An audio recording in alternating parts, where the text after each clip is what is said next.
definitely upended the American workforce. You might have been one of the people who left your job, decided you wanted something new. Employers are now working to try to get back the best of the best using new incentives. And Aaron Nolan is here to tell us more. Hi, Aaron. Good morning, Adrian. Friday, the new jobs report will come out for March. But if we rewind to the height of the pandemic back in April of 2020, this is when really the job market was tough. Nearly 15% of Americans were without a job. But now companies are trying to fill some of those positions and they're having a hard time. One way that might help is background checks. There's actually some reporting that says it could move from a 7-year background check to something that's more lenient. There's no debate. In the last 2 years, the United States has seen plenty of uncertainty in the workforce. So you've got a deck stacked against you, and that means that the depth of that pool is looking more like a very shallow puddle in terms of how many people are out there to be able to fill positions right now. Now, there are many factors leading to the state of the job market. The pandemic is driving most, as businesses were forced to close or cut staff over the last few years.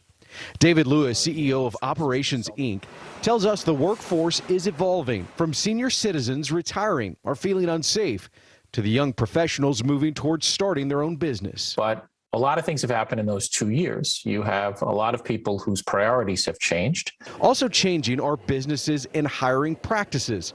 A recent article by Axios suggests background checks could alter from a 7-year look to only a 1-year look. Mr. Lewis is seeing this, and the reason why may surprise you. The background check issue, interestingly enough, was already heading in that direction, but it had nothing to do with the economy challenges of finding talent. It actually had to do with cannabis, because as different states started to legalize it, and it became more acceptable for people to use it recreationally, even in some cases, in some states illegally, at the end of the day, too many candidates were winding up failing drug tests for those companies that were testing for it. It raised sort of this societal question: do we really care if people are having an edible or smoking a joint? But there has to be a balance. Lewis adds, while the trend of shortening background checks grow, companies should be careful. You know, you don't want to be in a position where you open up the floodgates so wide that you start letting people in who you regret that you've hired later down the road. So you have to find sort of the right balance there. But this is definitely a trend because companies are getting desperate.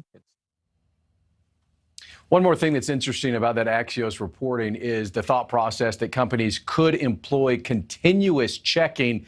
Basically, Adrian, we're talking about not looking 7 years back, but maybe year to year, every year, doing a 1-year background check just to see if anything has happened over the last year.